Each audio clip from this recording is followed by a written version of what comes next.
नमस्कार दोस्तों, स्वागत है आप सभी का हमारे YouTube चैनल बेरा ज्ञान संचार में। तो अपने कक्षा 7 की पुस्तक हमारा राजस्थान पढ़ रहे थे और आज अपना लास्ट टॉपिक रहेगा। वैसे तो टॉपिक कंप्लीट हो गए हैं, 9 टॉपिक इसमें है और लास्ट है वो है परिशिष्ट, जो कि महात्मा गांधी के बारे में है।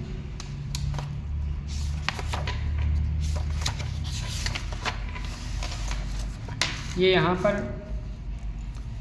अनुक्रमणिका में दे रखे हैं।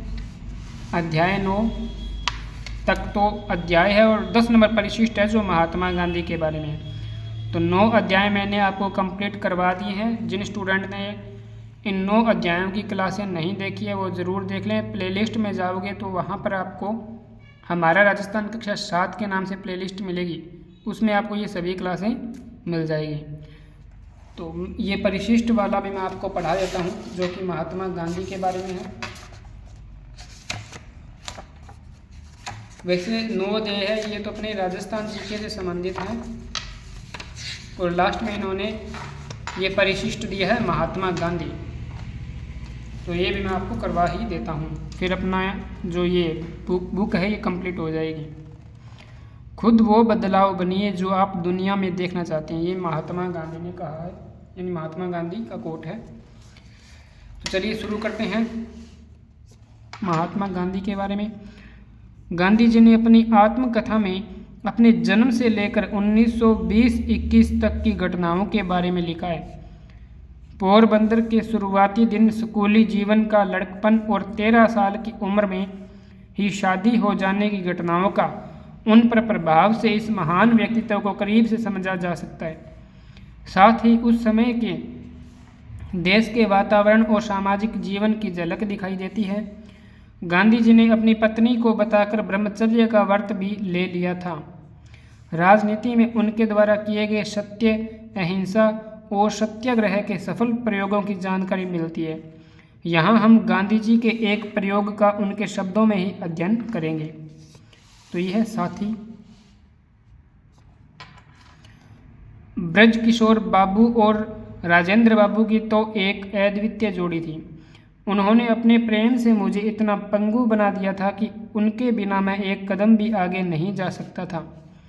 उनके शिष्य कहिए अथवा साथी शंभू बाबू, अनुग्रह बाबू, धरणी बाबू और रामनवमी बाबू, ये वकील लगभग निरंतर मेरे साथ रहते थे। विंध्या बाबू भी समय समय पर साथ रहते थे। यह तो बिहारियों का संग हुआ। उनका मुख्य काम था लोगों के बयान लेना। अध्यापक कृपलानी इसमें सम्मिलित हुए बिना कैसे रह सकते थे। स्वयं सिंधी होते हुए वे बिहारी से भी बढ़कर बिहारी थे। मैंने ऐसे सेवक कम देखे हैं जिनमें वे जिस प्रांत में जाएं उसमें पूरी तरह घुल मिल जाने की शक्ति हो और जो किसी को यह मालूम न होने दे कि वे दूसरे प्रांत के हैं। इनमें कृपलानी एक हैं। उनका मुख्य काम द्वारपाल का था। दर्शन करने वालों से मुझे बचा लेने में उन्होंने इस समय अपने जीवन की सार्थकता समझ ली थी। किसी को वे विनोद करके मेरे पास आने से रोकते थे तो किसी को अहिंसक धमकी से। रात होने पर अध्यापक का धंधा शुरू करते और सब साथियों को हंसाते थे और कोई डरपोक पहुंच जाए तो उसे हिम्मत बनाते थे। विनोद करके यानी हास्य भाव से, यानी हंसी मजाक के मूड में आते थे तो उन्हें रोक देते थे। ये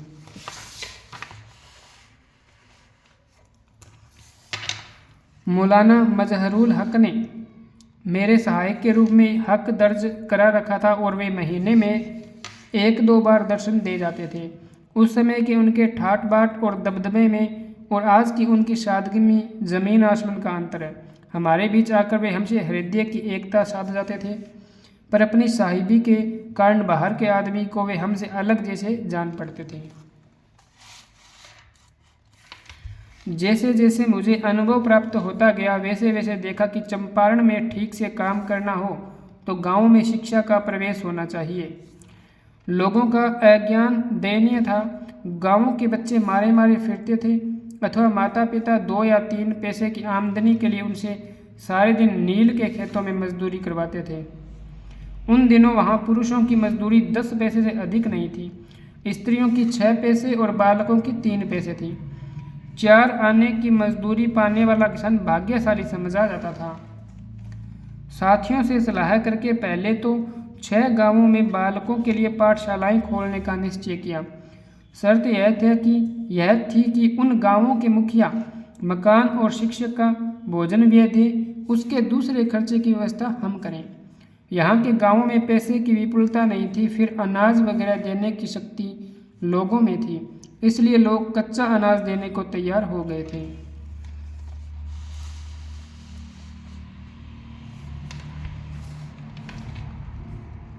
महान प्रश्न यह था कि शिक्षक कहाँ से लाए जाएं। बिहार में थोड़ा वेतन लेने वाले अथवा कुछ न लेने वाले अच्छे शिक्षकों का मिलना कठिन था। मेरी कल्पना यह थी कि साधारण शिक्षक के हाथ में बच्चों को कभी न छोड़ना चाहिए। शिक्षक को अक्षर ज्ञान चाहे थोड़ा हो, पर उसमें चरित्र बल तो होना ही चाहिए।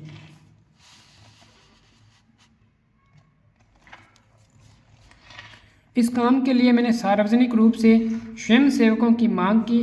उसके उत्तर में गंगाधर राव देशपांडे ने बाबा साहब सोमण और पुंडलिक को भेजा। बम्बई से अवंतिकाबाई गोखले आई, दक्षिण से आनंदीबाई आई। मैंने छोटेलाल, सुरेंद्रनाथ तथा अपने लड़के देवदास को बुला लिया। इसी बीच महादेव देसाई और नरहरि पारिख मुझे मिल गए थे।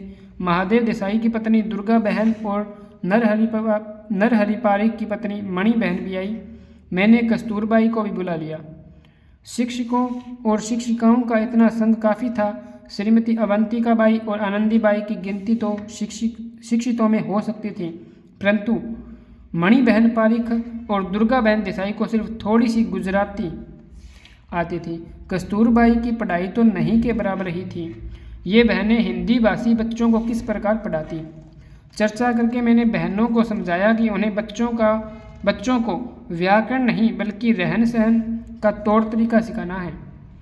पढ़ना लिखना सिखाने की अपेक्षा उन्हें स्वच्छता के नियम सिखाने हैं। उन्हें यह भी बताया कि हिंदी, गुजराती, मराठी के बीच कोई बड़ा भेद नहीं है और पहले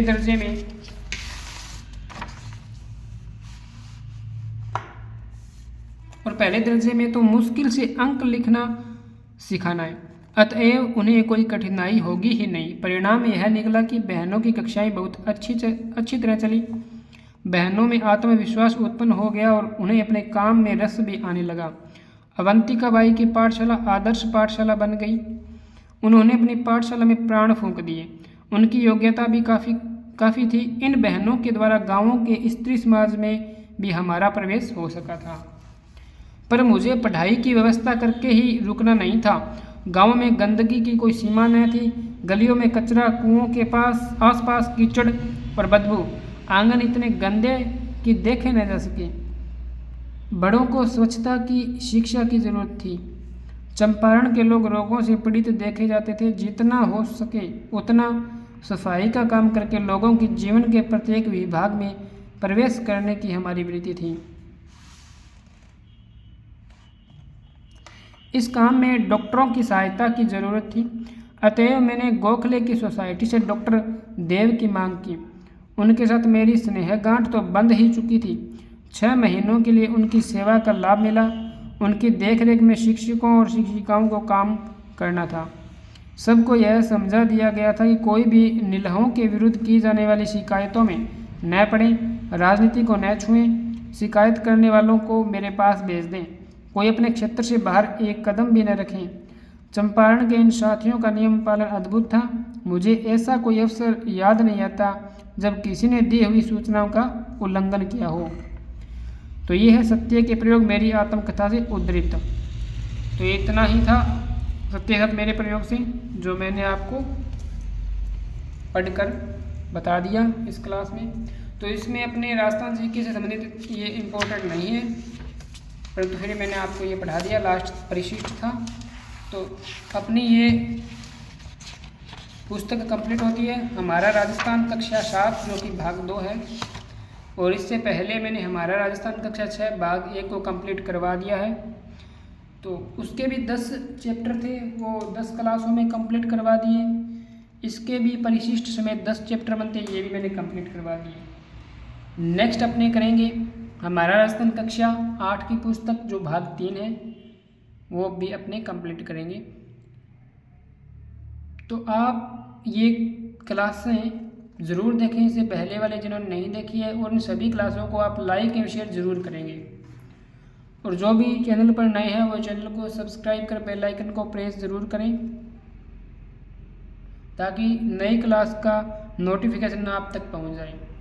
ओके, धन्यवाद। मिलते हैं नेक्स्ट क्लास में नए चैप्टर के साथ और नई बुक के साथ, हमारा राजस्थान कक्षा 8 के साथ। ओके, धन्यवाद सभी का।